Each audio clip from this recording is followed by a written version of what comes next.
In lesson 3.3, we're going to continue our work on subtracting rational numbers. The objectives here are to take your skills that you've already developed and apply them to subtracting rational numbers. So we're going to be working with, I believe, the work out of lesson 1.3 or so. You're going to continue building on that. Some things to keep in mind: the commutative property does not apply to subtraction. To subtract the negative rational numbers on a number line, you're going to move in the opposite direction. Okay, we're going to show you that. We also showed you that in 3.2.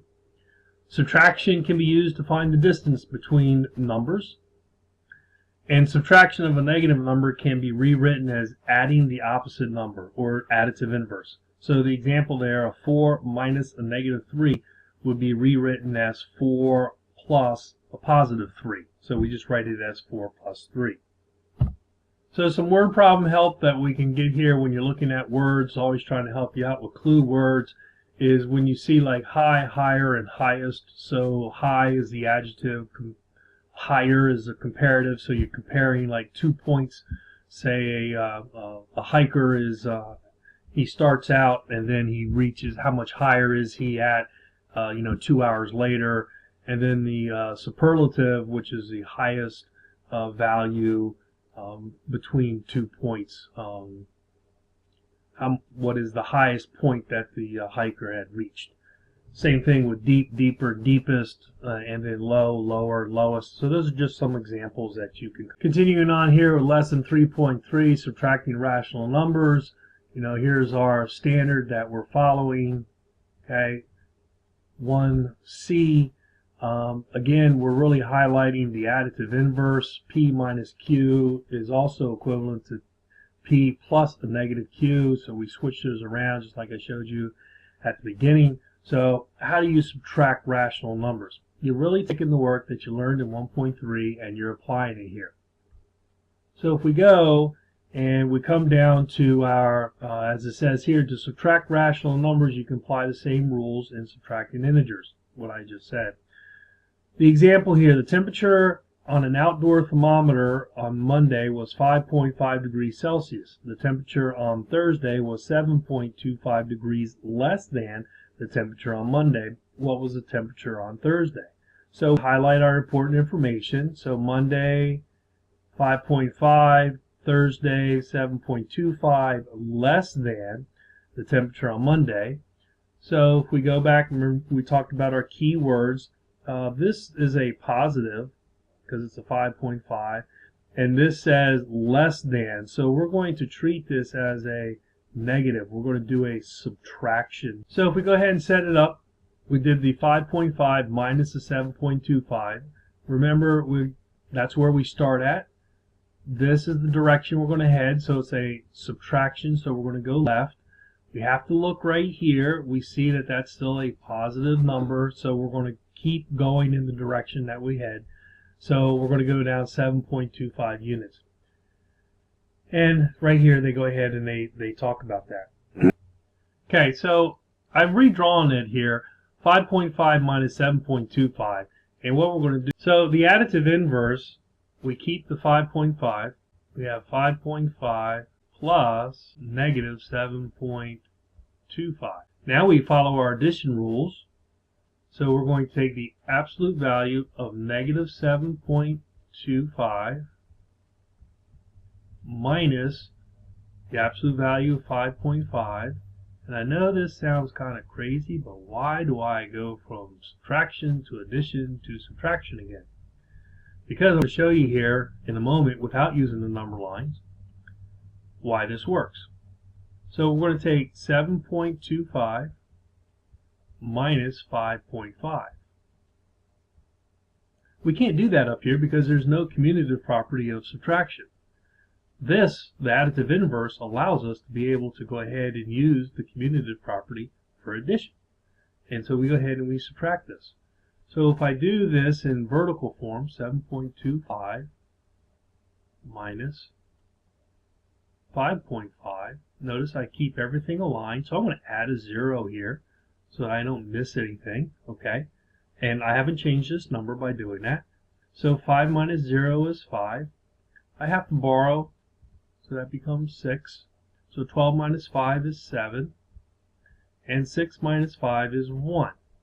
Then the last step is I take the sign of the largest number, the absolute number. So then my answer is negative 1.75.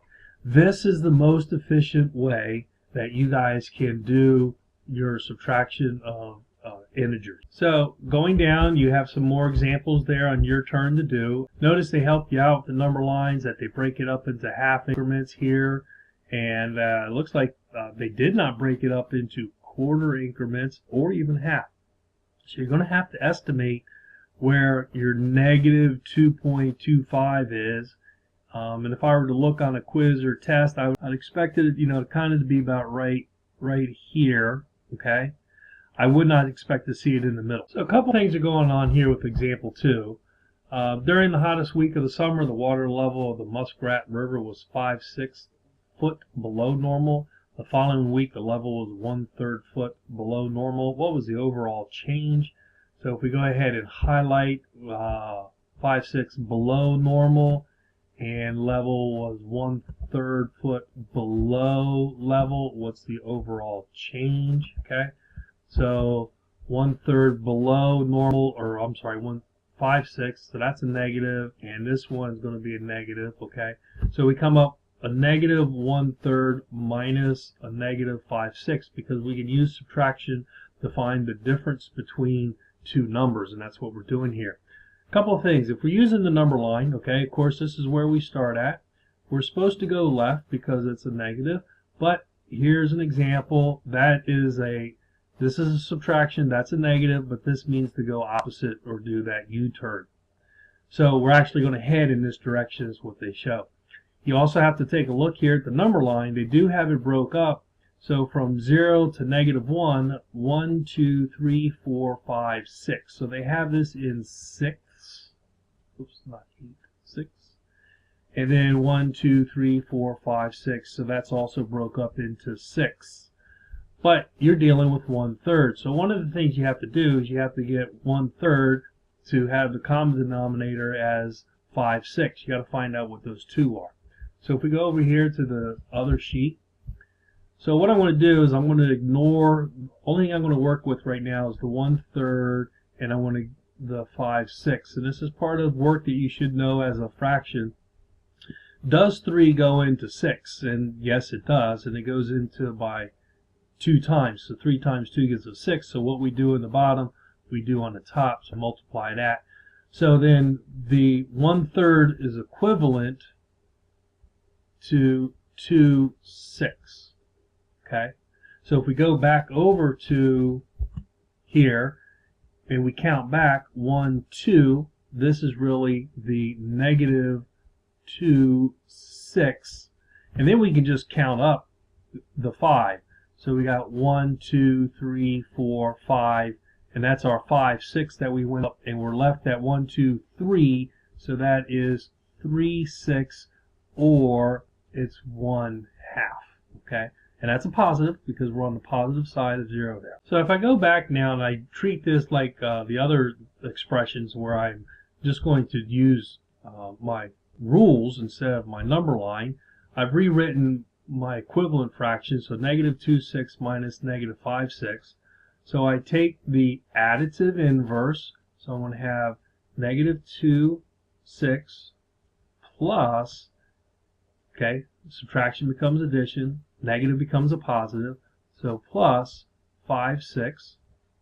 Okay, so then the next step is I take the absolute value of 5/6 minus the absolute value of negative 2/6. So that becomes 5/6 minus 2/6. And since my denominators are already the same, remember, a lot of people will take 6 minus 6 and put 0 here. That's not right. The denominator just stays that number. Do not change it for addition or subtraction. And then we do take the numerators and we subtract them. So 5 minus 2 is 3. And we take the sign of the largest absolute value. So 5/6 is positive, so that's 3/6, so that's positive. And if we reduce it, we get 1/2. Okay? So you see here, it still works even with rational numbers, our rules. More efficient than using the number line, so follow these procedures to help you out. Go ahead and continue on your reflect work and your turn and work that out. And then adding the opposite here. So Joe is diving 2.5 feet below sea level. He decides to descend 7.5 more. How many feet below sea level is he? So if we highlight our work, he's diving 2.5 feet below sea level. He descends 7.5 more feet. How many feet below is he? So we have this, of course, he's already below, so that's a negative. And he descends more, so that's a negative. So we take it and we write it here, -2.5 minus 7.5, because there's the subtraction. You could write it as -2.5 plus a -7.5. Okay? Additive inverse. Alright? So either way is correct.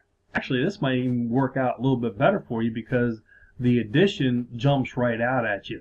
So if I use the number line, we start at -2.5 right here.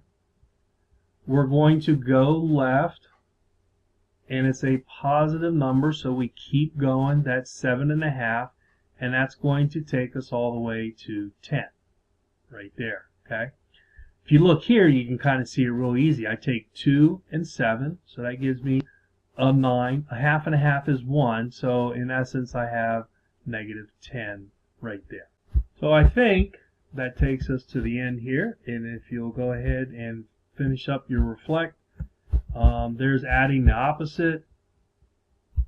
The rules to subtract a number, add its opposite. That's going to be written. P minus Q is the same as saying P plus a negative Q. That's what's in our standard. Oh, I guess we do have one more thing to do. Finding the distance between two numbers. So again, we can use a number line to help us out, or we can go ahead and set the problem up. If we highlight our information, a cave explorer climbed from an elevation of a -11 meters to an elevation of -5 meters. What's the vertical distance he climbed? Okay, so this is where he started at. It was at the -11. Okay, so this is where he starts. This is where he finishes. This is all right. So he starts here if we're using that number line, and he finishes here. So you can do the count, okay? But you would write it up this way: -11 minus -5. This is the start. This is your finish. Okay. And remember, you're trying to find the distance between two, so we use subtraction to find that. Okay, so then you can find your. So we have the reflect questions here. Distance between two numbers. You can read this here, and they talk about that and how to find. You just did that example. And then you move on into your guided practice and your independent practice. Have a good day.